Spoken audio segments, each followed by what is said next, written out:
Hey guys, it's Angie Tonini-Rogers, and I just wanted to send you a quick follow-up to the Winning Women's Network Hangout that we just did this evening.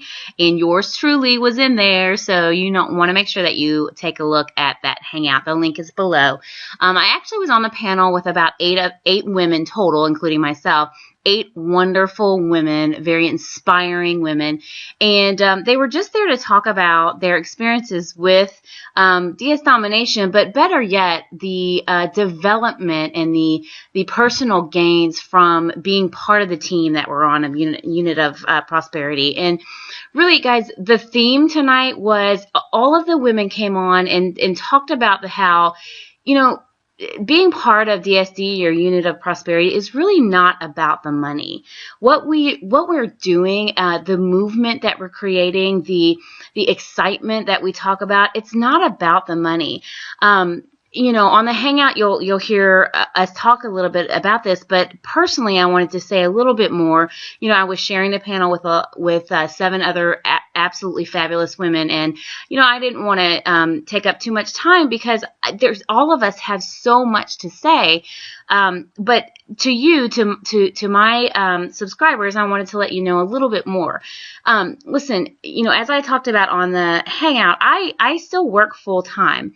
And I'm a nurse manager of the psychiatric unit, and I'm on call 24/7. And being a leader in a healthcare facility, in a hospital, there's a lot of politics and there's a lot of ethics, and that come into question. And sometimes you're forced to make decisions or act under decisions that you may not necessarily believe in, or you may not necessarily agree with.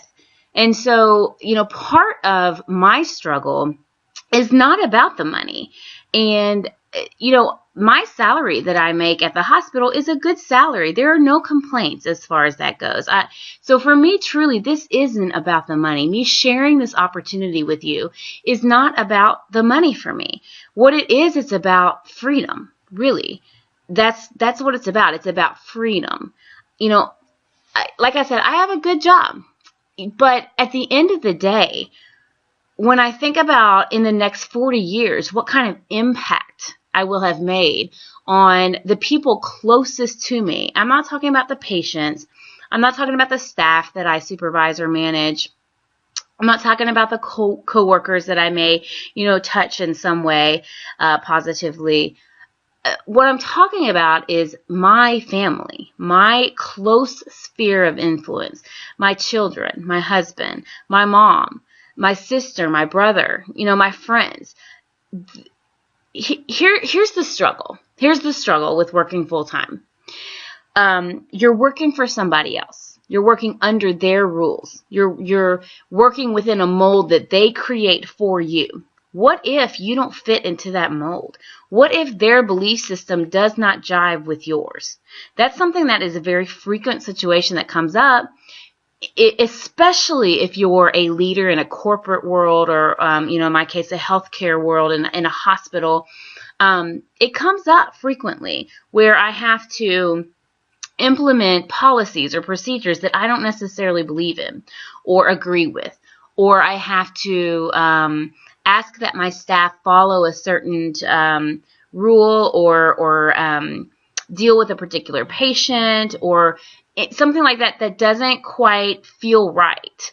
And so that takes a lot of energy. It takes a lot of it has a lot of pressure to it, a lot of stress. You're staffing a hospital, a unit 24/7. You're in charge of one of the most acute units in the hospital.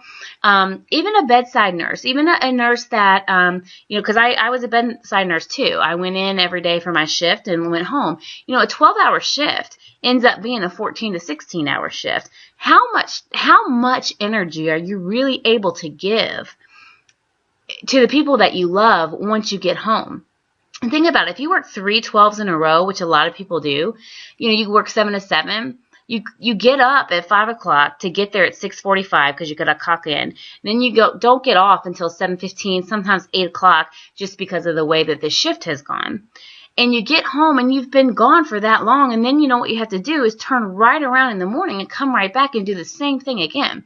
Now, I'm not saying that you know, there aren't people that are meant to do that work there, and you know, or nurse managers that are meant to do that for all of their, you know, corporate life or their career. That's not what I'm saying, because, you know, God knows we need people to take care of us when we're sick. You know, I have had a positive impact on, you know, everyone that I've had the privilege to lead within my leadership role. You know, so that I wouldn't give those experiences up. What I do want to talk to people about, though, is that if you are the type of person that I am, that can't fathom to think about working for somebody else for the next 40 to 50 years, or working under restrictions that you have to do something that is questionable related to your beliefs, or questionable related to, you know, your ethics, then I'm talking to you. If you're like that, I'm talking to you. Because here's what hits home for me, and why I say it's not about the money.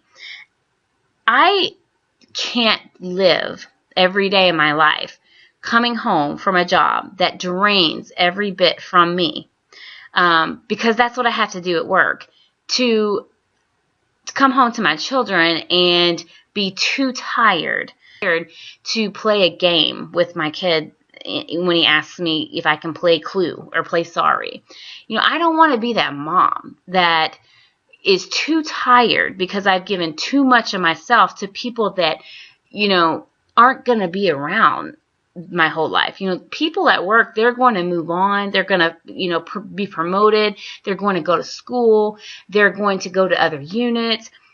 My children and my husband are going to be there with me until the end. And so why don't they deserve to get 100% of me at all times? You know, so that's kind of what it's about for me. I want to be able to decide whether or not I want to work. I want to be able to, you know that when I'm dealing with my children and my husband and my friends and family, that they're getting the best me that they can get. They're not getting some worn out, tired, you know, out of steam type of mom or wife or friend or daughter, okay, or sister. They're not getting that beat up, you know, person. They're getting the full, energized, enthusiastic, happy me. And that's what it's about for me. So that's for my family. The second thing is that anybody who knows me knows that I live to help other people, to challenge other people, to be a better person tomorrow than they are today. You know, that's what I challenge of myself. So I have high expectations of myself, and that bleeds over to other people. I have high expectations because I understand that there is a great deal of potential that a lot of people do not reach in their own lives. They don't reach the potential that, you know, were their God-given potentials. People want to be in a part of an environment, on a team that challenges people, pushes people. We mentor people. We coach people. We don't tell people what they want to hear. We tell people what they need to hear in order to push them forward so that tomorrow they reach a greater potential than today. Tomorrow they're a better person than they are today. And that's what it's all about for me. So, you know, I just wanted to share a little bit more about that, guys. If you want to hear more from, you know, 7 other great women and its inspiring stories, then click the link below this video and you'll be able to watch their stories. It's not a long hangout, just long enough to get through 7 of us telling you, or 8 of us telling you a little bit about ourselves and why we're doing what we're doing. So how you can feel free, how your family can feel free. Then hit the link below, watch the hangout, and then come back to me and, you know, you can put comments below in this video. You can find me on Facebook. You know, I want to help others. People don't go in the nursing field for not wanting to help others, you know, and I will continue to do that. I'll just do it in a different way. So, guys, thanks for listening today. I hope to see you soon. And remember, click the link below to listen to a few more stories. Okay? Thanks, guys.